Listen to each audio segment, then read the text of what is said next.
പ്രായമാകുക എന്നത് ഒരു നാച്ചുറൽ പ്രോസസ്സാണ്.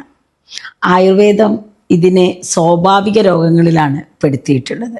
സ്വാഭാവികം എന്ന് പറയുമ്പോൾ വിശപ്പ്, ദാഹം, ജര, ഇത് മൂന്നും സ്വാഭാവിക രോഗങ്ങളിൽ പെടുത്തിയിട്ടുള്ളതാണ്. ഇതിനെ രോഗാവസ്ഥ എന്ന് വിളിക്കേണ്ടതുണ്ടോ ശരിക്കും? കാരണം നമ്മൾ വിശപ്പിനും ദാഹത്തിനും നമ്മൾ രോഗം എന്ന് വിളിക്കില്ലല്ലോ. അതുപോലെ തന്നെയാണ് ഏജിങ്ങും. ഈ ഏജിങ് എന്ന് പറയുമ്പോൾ നമ്മൾ 30 വയസ്സായാൽ 40 വയസ്സ് പോലെ തോന്നിക്കുക, 40 വയസ്സായാൽ 60 വയസ്സ് പോലെ തോന്നിക്കുക. ഇത്തരത്തിൽ നമ്മൾ പുതിയ തലമുറ കൂടുതൽ ഏജിങ് അനുഭവിക്കുന്നുണ്ട്. ജരാനരകൾ നേരത്തെ ബാധിക്കുന്നു, കണ്ണെത്തുന്നിടത്തേക്ക് കാതെത്തുന്നില്ല, മനസ്സെത്തുന്നിടത്തേക്ക് കാലെത്തുന്നില്ല എന്നുള്ള ഒരവസ്ഥയിലാണ് നമ്മുടെ യുവതലമുറ എന്ന് പറയുന്നവർ പോലും ഇന്നത്തെ കാലത്ത്. എന്തായിരിക്കാം ഇതിന് കാരണം? ആയുർവേദത്തിൽ ഇതിന് എന്ത് ചെയ്യാൻ കഴിയും? ഈ വീഡിയോ വഴി നമുക്കൊന്ന് നോക്കാം. എന്താണ് ഏജിങ്, എന്താണ് വാർദ്ധക്യം, എന്താണ് അകാല വാർദ്ധക്യം? ആക്ച്വലി ഞാനിവിടെ പറയുന്നത് അകാല വാർദ്ധക്യത്തെക്കുറിച്ചാണ്. ഞാൻ ഡോക്ടർ ഫിർദൗസ് ഇക്ബാൽ ചങ്ങമ്പള്ളി റെമീഡിയത്തിൽ ചീഫ് ഫിസിഷ്യനാണ്. നമുക്ക് ഒന്ന് നോക്കാം. ഇപ്പോൾ ഏജിങ് എന്ന ഒരു പ്രോസസ്സ് തന്നെ ഇല്ല എന്നാണ് ചില പഠനങ്ങൾ പറയുന്നത്. പക്ഷെ പിന്നെ എന്തുകൊണ്ടാണ് വയസ്സാകുന്നത്? അത് നമ്മളുടെ നല്ലൊരു ശതമാനം നമ്മുടെ ബോഡിയുടെ പ്രതികരണമാണ്. നമ്മൾ നാച്ചുറലായിട്ട് പോകുന്ന ഒരു കാലഘട്ടത്തിൽ ഇത്രയേറെ ഏജിങ് ഉണ്ടായിരുന്നില്ല. ഇപ്പോൾ ഇന്നത്തെ കാലത്ത് മേക്കപ്പുകൾ വഴി അത് മറച്ചു വയ്ക്കുന്നു എന്നല്ലാതെ ഇൻറ്റേർണൽ ക്വാളിറ്റി കുറഞ്ഞു വരികയാണ്. വല്ലാത്ത ക്ഷീണം, ഉറക്കക്കുറവ്, മുടിനര, ചുളിഞ്ഞ് വരണ്ട തൊലി, അതിനൊരുപാട് തരത്തിലുള്ള അൾട്രാ വയലറ്റ് റേഡിയേഷൻസിനെതിരായിട്ടുള്ളത്, സൺസ്ക്രീനുകൾ, അങ്ങനെയുള്ള പലതും ഉപയോഗിച്ചിട്ടും മനസ്സിൻ്റെ പ്രായം കുറക്കാൻ ആർക്കും കഴിയുന്നില്ല. ഈ ഏജിങ്ങിലെ പ്രധാന കാര്യങ്ങൾ എന്ന് പറഞ്ഞാൽ 3 കാര്യങ്ങളാണ് അവിടെ നമുക്ക് നഷ്ടമാവുന്നത്. ഒന്ന് സെല്ലുലാർ റിപ്പയർ, രണ്ടാമത്തത് ഹോർമോണൽ ചേഞ്ചസ് നമുക്ക് റിവേഴ്സ് ചെയ്യാൻ പറ്റാതിരിക്കൽ, മൂന്നാമത്തത് മെറ്റബോളിസം. ഈ 3 കൂടിയിട്ടാണ് പ്രധാനമായിട്ടും നമുക്ക് ഏജിങ് പ്രോസസ്സിലെത്തിയിരിക്കുന്നത്. അതിൽ ഈ സെല്ലുലാർ റിപ്പയറിൻ്റെ നടക്കാതെ പോകുന്നതിൻ്റെ പ്രധാന കാര്യം നറിഷ്മെൻറ്റ് കുറയുന്നതാണ്. ഈ നറിഷ്മെൻറ്റ് വേണമെങ്കിൽ മെറ്റബോളിസം കറക്റ്റ് ആവണം. അതിനുള്ള എനർജി കൊടുക്കുന്നതിൽ മൈറ്റോകോൺട്രിയൽ സ്ട്രെസ് അതൊരു പ്രധാന ഫങ്ഷനാണ്. അത് നമ്മൾ ബൂസ്റ്റ് ചെയ്ത് ഈ ഒരു രീതിയിൽ നമ്മൾ സെല്ലുലാർ റിപ്പയറിലേക്ക് എത്തിച്ചാൽ മാത്രമേ ഈ ഒരു പ്രോസസ്സ് നേരെ നടക്കുകയുള്ളൂ. ഇപ്പം നമ്മൾ പറയുകയാണെങ്കിൽ മുടി കറക്കുന്നത് മീൻസ് വെളുക്കുന്നത് എന്ന് വെച്ചാൽ സാധാരണ ഉണ്ടായിരുന്ന മുടീനെ കറുപ്പ് കളർ കൊടുക്കുന്ന എലമെൻറ്റ് അവിടെ ഉണ്ടായിരുന്നത് പിന്നീട് ഉണ്ടാക്കാൻ കഴിയാത്ത വിധം നശിച്ചു പോവുകയാണ്. അവിടെ അത്തരം സന്ദർഭങ്ങളിൽ പലപ്പോഴും ഈ സെല്ലുലാർ റിപ്പയറിനുള്ള സാധനങ്ങൾ നമ്മൾ കഴിക്കുന്നുണ്ടെന്ന് നമ്മൾ വിചാരിക്കും. നമ്മൾ പറയും ഞാൻ പല സാധനങ്ങളും കഴിക്കുന്നുണ്ട്, എള്ള് കഴിക്കുന്നുണ്ട്, എള്ള് മുടി വളരുമെന്ന് പറഞ്ഞു, കറിവേപ്പില കഴിക്കുന്നുണ്ട്, അത് മുടി വളരുമെന്ന് പറഞ്ഞു. അങ്ങനെ പലതും നമ്മൾ പറയുന്നുണ്ടെങ്കിൽ ഇതൊക്കെ കഴിച്ചിട്ടും ഈ സെല്ലുലാർ റിപ്പയർ നടക്കുന്നില്ല. എന്തായിരിക്കും കാരണം? കാരണം എന്ന് വെച്ചാൽ നറിഷ്മെൻറ്റ് പ്രോപ്പർ ആവാതിരിക്കാൻ നമ്മൾ മെറ്റബോളിസമാണ് അതിൻ്റെ അടിസ്ഥാന റീസൺ. കറക്റ്റ് മെറ്റബോളിസം ഉണ്ടെങ്കിൽ മാത്രമേ കഴിക്കുന്ന ഭക്ഷണത്തിൽ നിന്ന് വേണ്ട സാധനങ്ങൾ വേർതിരിച്ച് ഓരോ അവയവങ്ങൾക്കും വേണ്ടത് അതിൻ്റെ സ്ഥലത്തേക്ക് എത്തിക്കാൻ കഴിയുള്ളൂ. അപ്പം നമ്മൾ എന്തൊക്കെ കഴിക്കണം എന്നതൊരു കാര്യം. രണ്ടാമത്തെ കാര്യം എങ്ങനെ ജീവിക്കണം എന്നുള്ളത്. അതിലൊക്കെ പ്രധാനപ്പെട്ട ഒരു കാര്യമാണ് സീസണൽ വേരിയേഷൻസ്. നമ്മൾ പ്രകൃതി പോലെ തന്നെ നമ്മുടെ ശരീരത്തിനും സീസണൽ വേരിയേഷൻസ് വളരെയധികം ബാധിക്കും. ഇപ്പം നമ്മൾ ചൂട് കാലത്തിലാണുള്ളത്. അപ്പോൾ നോക്കുമ്പോൾ നമ്മൾ ആ ചൂട് നമ്മളെ ശരീരത്തിനെ ബാധിക്കുന്നുണ്ട്. പുറമെയുള്ള എല്ലാ പ്ലാന്റ്സിനെയും, ഈവൻ റോക്ക്, സ്റ്റോൺസ്, മെറ്റൽസ്, ഇതിനെല്ലാം ബാധിക്കുന്ന പോലെ തന്നെ നമ്മളെ ശരീരത്തിനെയും ബാധിക്കുന്നുണ്ട്. പക്ഷെ നമ്മുടെ ശരീരത്തിനുള്ള വ്യത്യാസം എന്താണെന്ന് വെച്ചാൽ ജീവൻ എന്ന ഫാക്ടർ അതിലുണ്ട്. ഇനി ഇത് കഴിഞ്ഞാൽ ഉടനെ വരുന്നത് തണുപ്പ് കാലമാണ്. തണുപ്പ് കാലത്തിൽ വേറെ തരം ചേഞ്ചസ് വരികയാണ്.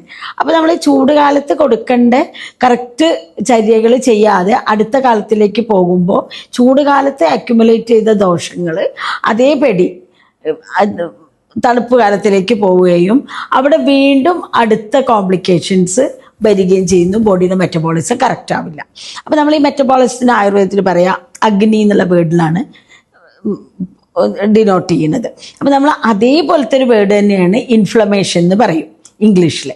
ഒരുവിധ രോഗങ്ങളുടെ എല്ലാം ബേസിക് റീസൺ, ഈവൻ ക്യാൻസർ മുതൽ എല്ലാറ്റിൻ്റെയും റീസൺ ഇൻഫ്ലമേഷനാണ്. അപ്പോൾ ഈ സെല്ലുലാർ റിപ്പയർ നേരെ നടന്നിട്ടില്ലെങ്കിൽ, ഹോർമോണൽ ഇംബാലൻസ് വരുമ്പോൾ, മൈറ്റോകോൺട്രിയയുടെ ഫങ്ഷൻ വഴി വേണ്ടത്ര എനർജീസ് റിലീസ് ചെയ്തിട്ടില്ലെങ്കിലെല്ലാം ഈ ഇൻഫ്ലമേഷൻ എന്ന് പറഞ്ഞ സ്റ്റേജിലെത്തും. ഇപ്പം ഈ അഗ്നി എന്ന് പറയുമ്പോഴും ഇൻഫ്ലമേഷൻ എന്ന് പറയുമ്പോഴും വളരെ വിദൂരമായിട്ടുള്ള രണ്ട് വേർഡ്സ് പോലെ തോന്നും. പക്ഷെ അല്ല, രണ്ടും ഒരേ മീനിങ് ആണ്. ഇൻഫ്ലെയിം അല്ലെങ്കിൽ ഇൻഫ്ലെയിം എന്ന് പറയുമ്പോൾ അതിൽ കത്തുക എന്നുള്ളൊരു വേർഡ് തന്നെയാണ്. രണ്ടും ഒരേ കാര്യമാണ്. ഈസ്റ്റിലും വെസ്റ്റിലും പറഞ്ഞുകൊണ്ടിരുന്നതും പുതിയ പഠനങ്ങൾ വഴി വരുന്നതും ഒരേ കാര്യമാണ്. അപ്പം ഇവിടെയാണ് ആയുർവേദത്തിൻ്റെ പ്രത്യേകത വരുന്നത്. നമ്മൾ സമയാസമയങ്ങളിൽ ഓരോ കാലങ്ങളിലും, ചൂടുകാലം, മഴക്കാലം, തണുപ്പ് കാലം, ഇങ്ങനെ സാധാരണ കാലം, ഇങ്ങനെ ഓരോ കാലങ്ങളിലും ചെയ്യേണ്ട കാര്യങ്ങളും അതിൻ്റെ റിപ്പയറുകളും ചെയ്തുകൊണ്ട് പോവുകയാണെങ്കിൽ ഏജിങ്ങിനെ നല്ലൊരു ശതമാനം തടയാൻ പറ്റും. എന്ന് വെച്ചാൽ ഇവിടെ ഞാൻ പറയുന്നത് അകാലമായ വാർദ്ധക്യം.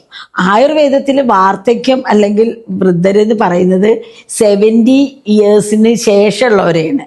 അതുവരെയുള്ളവരെല്ലാം അതിനേക്കാൾ നല്ല എനർജറ്റിക് ആയിട്ടായിരിക്കുന്നു. 70 വയസ്സ് കഴിഞ്ഞവരെയാണ് ആ ഒരു കാറ്റഗറിയിൽ പെടുത്തുന്നുള്ളൂ. അപ്പോൾ ആ ഒരു കാലഘട്ടത്തിൽ, പഴയ കാലഘട്ടത്തിൽ ആളുകൾ എനർജറ്റിക് ആയിട്ട് ജീവിച്ചിരുന്നു എന്നുള്ളതിനൊരു തെളിവ് തന്നെയാണത്. പിന്നെ ആയുർവേദത്തിൻ്റെ ഭാഷയിൽ പറയുമ്പോൾ രസായന ചികിത്സ എന്നൊന്നുണ്ട്.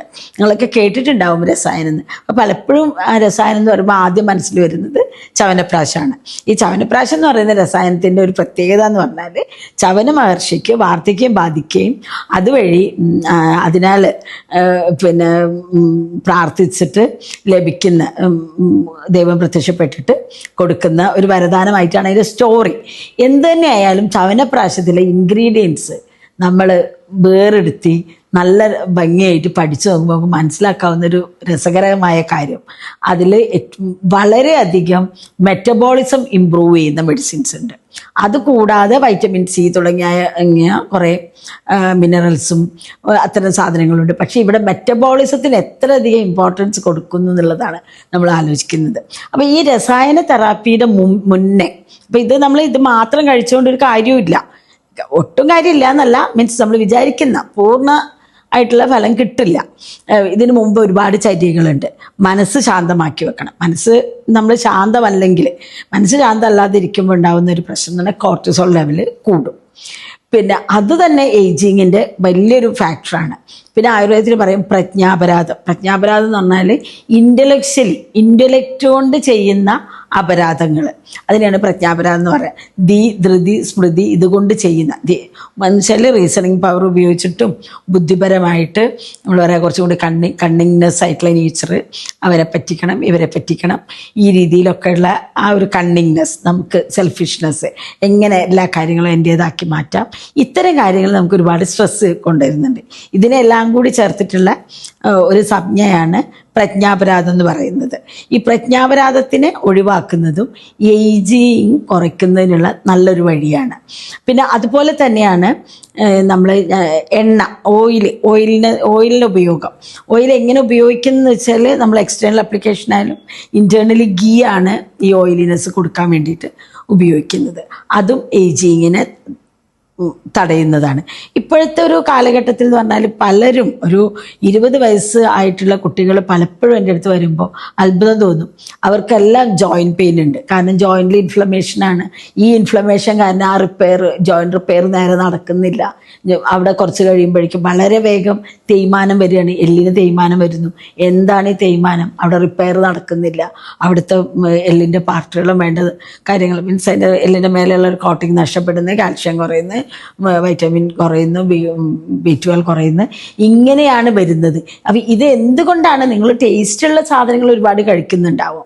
ചിക്കൻ കഴിക്കുന്നുണ്ട്, മട്ടൺ കഴിക്കുന്നുണ്ട്, എല്ലാറ്റിലും നോക്കുമ്പോൾ ഒരുപാട് ഇൻഗ്രീഡിയൻസ് ഉണ്ട്. നമ്മളിപ്പോൾ നോക്കുകയാണെങ്കിൽ ഓരോ കണ്ടൻറ്റും ഇപ്പോൾ കുറച്ച് ഹെൽത്ത് കോൺഷ്യസ് ആയിട്ടുള്ള ആൾക്കാർ അവിടുന്ന് ഇവിടുന്നൊക്കെ കേട്ടതും വായിച്ചറിയുന്നതായിട്ടുള്ള ഒരുപാട് കണ്ടൻറ്റ്സ് കഴിക്കും. ഇതൊക്കെ കഴിക്കുമ്പോൾ നമ്മൾ അതിലെല്ലാറ്റിലും ഓരോ സാധനം എടുത്ത് നോക്കിയാലും അനേകായിരം വൈറ്റമിൻസ് ഉണ്ട്, പ്രോട്ടീൻ, മിനറൽസ് എല്ലാം ഉണ്ട്. പക്ഷെ ബോഡി സ്വീകരിക്കണമെങ്കിൽ എന്താ വേണ്ടത്? ഈ അഗ്നി എന്ന് പറയുന്ന ഫാക്ടർ കറക്റ്റ് ആയിരിക്കണം. എന്ന് വെച്ചാൽ മെറ്റബോളിസം. എന്നാൽ മാത്രമേ ഓക്സിഡേറ്റീവ് സ്ട്രെസ് കുറയുള്ളൂ ബോഡിയിൽ. അങ്ങനെ ഇതിനൊരു പ്രോസസ്സിംഗ് എന്ന് പറയുമ്പോൾ നമ്മുടെ ഭക്ഷണം, ഉറക്കം, കുളി, പിന്നെ ദിനചര്യകൾ, ഋതുചര്യകൾ എന്ന് പറഞ്ഞാൽ ഓരോ കാലഘട്ടത്തിനും ചെയ്യാനുള്ള കാര്യങ്ങൾ, ഈ 4 കാര്യങ്ങളും കറക്റ്റാക്കി വെച്ചാൽ നമുക്ക് ഏജിങ് എന്ന് പറഞ്ഞ പ്രോസസ്സ് നല്ലൊരു ശതമാനം ഡിലേ ചെയ്യാൻ പറ്റും. ചിലരെ നിങ്ങൾ കണ്ടിട്ടുണ്ടല്ലോ, എത്ര പ്രായമായാലും അവർക്ക് പ്രായം തോന്നിക്കില്ല. അത് നമ്മൾ മേക്കപ്പ് കൊണ്ട് വരകൾ മായ്ച്ച് വെക്കുന്നത് നല്ലത് തന്നെയാണ്. നമുക്ക് നമ്മളെ കാണുമ്പോൾ അല്ലെങ്കിൽ നമ്മൾ നല്ല രീതിയിൽ പ്രസൻറ്റ് ചെയ്യുന്നതൊക്കെ നല്ല കാര്യമാണ്. പക്ഷെ അതൊരിക്കലും പൂർണ്ണതയല്ല. പൂർണ്ണത എന്ന് പറഞ്ഞാൽ നമ്മൾ എക്സ്റ്റേണൽ ചെയ്യുന്ന ചില്ലറ കാര്യങ്ങളെ കൊണ്ട് ഒരിക്കലും ഏജിങ്ങിൻ്റെ പൂർണ്ണതയിൽ എത്താൻ പറ്റില്ല. ഈ കാരണങ്ങൾ കൊണ്ട് തന്നെ പലപ്പോഴും നമുക്ക് നമ്മളെ വർക്കിൽ കോൺസെൻട്രേറ്റ് ചെയ്യാൻ പറ്റില്ല. കാരണം ഒരു അസുഖബാധിതനായിട്ട് വളരെ ചെറുപ്പത്തിൽ തന്നെ കുറച്ച് കാലം കഴിയുമ്പോഴത്തേക്ക് തന്നെ കൂടുതൽ കാര്യങ്ങൾ ചെയ്യാൻ പറ്റാത്തൊരവസ്ഥയിൽ വരും. നമ്മുടെ ജീവിതം നമ്മൾ ആസ്വദിക്കണമെങ്കിൽ അത് യുവത്വത്തിലാണല്ലോ കൂടുതൽ ആളുകൾ ജീവിതം ആസ്വദിക്കുന്നത്. ആ യുവത്വം നിലനിർത്തേണ്ടതാണ്. അതിനുള്ളൊരു വഴിയാണ്, അതിനുള്ളൊരു വളരെ പ്രധാനപ്പെട്ട വഴിയാണ് ആയുർവേദത്തിലെ രസായന ചികിത്സ. അത് സിംഗിൾ മെഡിസിൻ അല്ല, ഒരു ഗ്രൂപ്പ് ഓഫ് ട്രീറ്റ്മെൻറ്റാണ്. എന്നാലും ഇത്രയധികം ഏജിങ്ങിനെ കുറിച്ച് പറഞ്ഞ സ്ഥിതിയിൽ ഞാൻ ഒരു ചെറിയ ടിപ്പായിട്ട് കുറച്ച് കാര്യങ്ങൾ പറയാം. അതെന്താണെന്ന് വെച്ചാൽ, ഒന്ന്, ഡെയിലി രാവിലെ എഴുന്നേറ്റ് കഴിഞ്ഞാൽ കുറച്ച് നേരം ശാന്തമായിട്ടിരിക്കുക. പ്രത്യേകിച്ച് ഒന്നുമില്ലാണ്ട്, ഒരു ബെനിഫിറ്റിനും അല്ലാതെ. അവിടെയാണ് ആ നിസ്വാർത്ഥത. നമ്മൾ പലപ്പോഴും ഇപ്പം എല്ലാവരും ആദ്യം എണീറ്റ് കഴിഞ്ഞാൽ ആദ്യം ഫോണിലേക്കായിരിക്കാം. അപ്പോൾ എന്താണ് ഇൻഫർമേഷൻ, അതിൽ ഫോൾസോ അല്ലെങ്കിൽ ട്രൂ ഓർ ഫോൾസ് ഏത് ഇൻഫർമേഷൻ ആയാലും കളക്ട് ചെയ്യാനുള്ള ഒരു തത്രപ്പാടിലാണ്. അത് ഒഴിവാക്കിയിട്ട് കുറച്ച് നേരം വെറുതെ ശാന്തരായിട്ടിരിക്കുക. പിന്നെ നല്ലൊരു കുളിക്കുമുണ്ട് ആയുർവേദത്തിൽ ഒരുപാട് ലക്ഷണങ്ങളും കുറേ കാര്യങ്ങളും ചെയ്യാനൊക്കെ ഉള്ളത്. നല്ലൊരു കുളി, അത് കഴിഞ്ഞ് മനസ്സ് ശാന്തമായിട്ട് ഇരിക്കുക. അത് കഴിഞ്ഞിട്ട് ഒരു പ്രഭാത ഭക്ഷണം നന്നായിട്ട് കഴിക്കുക.